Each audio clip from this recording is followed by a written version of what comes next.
স্নান ঘরে পোশাক বদলাচ্ছেন অভিনেত্রী উর্বশী রাউতেলা। কিছুদিন আগেই এমন একটি ভিডিও সামাজিক যোগাযোগ মাধ্যমে ভাইরাল হয়। কিভাবে এটি নেট পাড়ায় ছড়িয়ে পড়লো তা নিয়ে বিস্তর চর্চা হয়। অনেকের দাবি ভিডিওটি ভুয়া, ডিপ ফেকের শিকার হয়েছেন উর্বশী। বিষয়টি নিয়ে এতদিন চুপ থাকলেও এবার মুখ খুলেছেন অভিনেত্রী।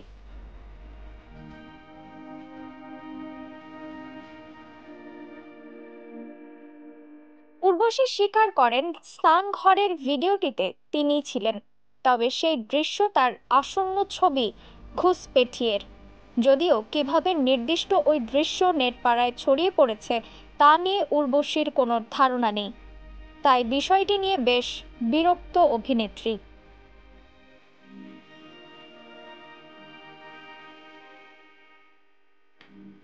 গণমাধ্যমের কাছে উর্বশী বলেন, যেদিন ভিডিওটি ভাইরাল হয় আমি খুবই বিরক্ত হয়েছিলাম।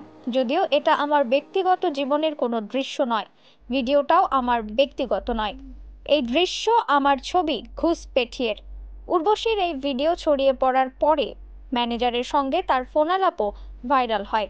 সেই রেকর্ডিংয়ে উর্বশীকে বলতে শোনা যায়, তুমি কি ভিডিওটা দেখেছো?